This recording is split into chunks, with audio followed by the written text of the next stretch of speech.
Mga boss, akala mo good pa ang battery mo kasi mataas ang voltage? Paano kung sabihin ko sa inyo, kahit 12.61 volts pa yan, pwede na palang palitin? Stay tuned dahil may actual case tayo ngayon ng N-Sporty Motolite Enduro na higit 2 years na ang paggamit sa may-ari at malalaman natin kung buhay pa ba o patay na.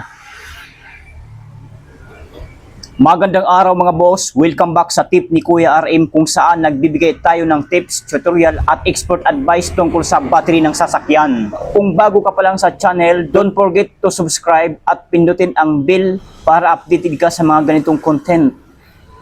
So ito na nga mga boss, may customer tayo na naka Toyota Wigo, pinacheck lang niya ang battery niya kasi mahigit 2 years na nakakabit sa kanyang sasakyan na Toyota Wigo. At alam naman natin mga boss, ang typical lifespan ng ganitong battery nasa around 1.5 year to 2 years.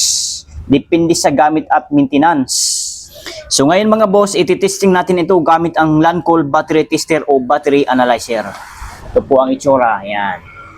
So meron siyang dalawang alligator clip kung tawagin. Meron siyang kulay pula at kulay itim. So itong kulay pula, dito natin kakabit sa plus sign ng battery. Okay, yan. Plus sign po yan, oh. Yan. Ito namang kulay itim, dito natin kakabit sa negative. Negative polarity ng isang battery. Yan, negative yan, minus. So kusa na magto-turn on ang battery tester o battery analyzer na ito. Mataas pa nga ang voltahe, oh. 12.62 volts pa nga, oh. Kita nyo naman yan. So ngayon natin na siyang ititesting para makita natin ang kanyang CCE, SOH, HOC at internal resistance. So paano? So tap lang natin ang OK. Yan, pagka-tap ng OK, may choices dyan na pagpipilian ha. 1 to 6. Huwag nyo nang pansinin tong 2, 3, 4, 5, 6. 1 lang po kayo sa battery test na yan. Tap nyo ang OK. In pagka-tap ng OK, lalabas ang regular flooded. May choices na na 2, 3, 4, 5. Huwag nyo nang pansinin yan. Number 1 lang kayo. Tap ulit ang OK. Then pagka-tap ng OK, napapansin nyo may 1 to 10 dito. Kaya siya nalagay ng GIS dyan kasi nakasit yan kanina. Kasi itong battery na to ay tinester ko na yan kanina. Tinest ko na gamit itong Lancol battery tester o battery analyzer. So ngayon gusto ko transparent, papakita ko para sa inyo para malaman nyo at alam nyo rin na wala na palang silbi ang battery nito. Okay? So ngayon pwede nyo ilipat yan sa number 1. Pagayan lang. Pababa lang. Ayan. CCE number 1. Actually, pwede kayo mamimili dyan. Itong arrow pataas lang ang pipindutin nyo. 2, 3, 4, 5, 6, 7, 8, 9, 10. Ay hanggang 10 po yan. So, sa case na ito ngayon, dahil check natin ito, ang pipiliin natin dito, itong pinaka-accurate rating ating pipiliin. Itong GIS. Sa GIS po tayo mag-debase. Yan. Then kapag ka nasa GIS na kayo, nakapasok na kayo diyan, sa GIS na yan, itatap nyo lang ulit itong OK. Pagka-tap ng OK, nakasit na agad sa 44B20. Kasi sinabi ko na sa inyo kanina, kaya naman po nakasit yan ng B20 dahil ginamit ko na po ito kaninang tester na to. Ito pa rin battery ang tinetest ko. So ayan. So kung gusto nyo ilipat yan o mamimili kayo, depende po sa battery na ititest nyo. Pindot nyo lang itong arrow na pababa at pataas. Kayo na bahala. For example, ang battery niya ititest nyo ngayon. For example, ang battery na ititest nyo ay 3SM Enduro. So, D31 yon, D31L. So, dito kayo sa taas. Hanapin nyo lang yung D31L. Diba? Nakalagay dito. Hindi literal na D31L ha. Kasi pag nakasulat dito sa battery yung 3SM Enduro, D31L ang nakalagay. Pero dito sa battery analyzer natin, hindi po ganon. 65D31 lang. So ito na po yun. So tatap nyo na ang OK para lalabas yung pinaka-accurate na rating niya. So sa case ngayon, dahil N-Sporty lang tong battery nating tinitest, at kung mapapansin natin, meron siya dito nakalagay. Ayan po. Oh. Ikutin ko lang ha. Ayan. Para makita nyo ng gusto. Ayan. Pansinin nyo po. Nakalagay dyan, oh. B20L. So ngayon, yung code na yan, yan po ang ating susundan. Lapit ko ang camera para makita nyo. Ayan po.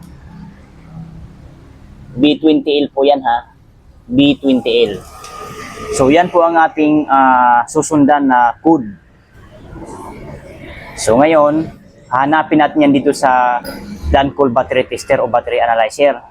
Tap lang natin itong arrow na pababa. Yan, wag yung pataas, pababa tayo. Babawas nga tayo. Yan. Yan. So ayan po, ito na yon. Ang nakalagay naman dito sa tester o battery analyzer ay 44B20L. So ibig sabihin mga boss, itong battery na ito ay 44 ampere hours. So correct me if I'm wrong. So kapag nandiyan na kayo sa 44B20L na yan, so tap nyo na itong okay. Para lalabas na ang totoong rating niya. O kung ito ba replace na o good pa battery pa. Yung titigan na mabuti, huwag kukurap. Boom! Pansinin natin mga boss. Replace po ang nakalagay dito. Meron siyang CCA na 130 CCA. Ibig sabihin ng CCA, cold cranking amps. Yung starting power baga ng battery na dapat ay mataas yan. Para pag-start ng ating kotse o sasakyan, one click agad, mai-start agad. So sana naintindihan nyo po. Din meron siyang voltahe na 12.62 volts. Ayan, mataas yan. Marahil sa inyo o marahil sa atin, nagtataka kung bakit hindi kaya mapa-start ang ating sasakyan. Mataas naman ang voltahe, 12.62 volts or 12.6 volts yan.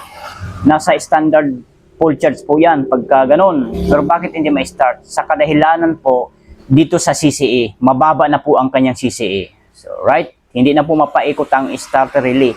Kahit anong start pa natin yan, masisira na lang yung ating starting ng sasakyan. Hindi pa rin na-under yun. Okay? At meron siyang SOH. Ano po ba ibig sabihin ng SOH na yan? Yan po ay, ang meaning yan ay state of health, 18% na lang. Oh, napakababa. Ang SOC naman, state of charge. Yan ang ibig sabihin, state of charge, 98%. Pansin nyo naman ha, sa charge okay pa kasi 98%. Mataas talaga ang voltahe niyan. Meron siyang R, ibig sabihin ng R, resistance o internal resistance 22.72 milliohm. So replace po ang nakalagay dito. So kulay pula ang light indicator na ang ating battery tester o battery analyzer. So replace, palitin na talaga yan. Ngayon mga boss, dito pumapasok ang malaking misconception ng marami. So, tanggalin na natin. Ikutin natin ang battery. Okay, so tuloy tayo. Ayusin lang natin. Mga boss, wag na wag kayong magbe-base sa voltage lang. Oo, mataas ang voltage na 12.62 volts. Pero bakit replace ang result? Kasi ang mahalaga, CCA o cold cranking amps, lakas ng starting power baga, SOH, state of health, overall condition ng battery.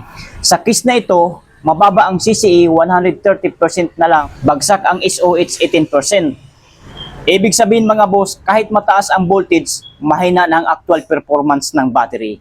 Parang cellphone yan, full charge nga, pero mabilis naman ma-drain.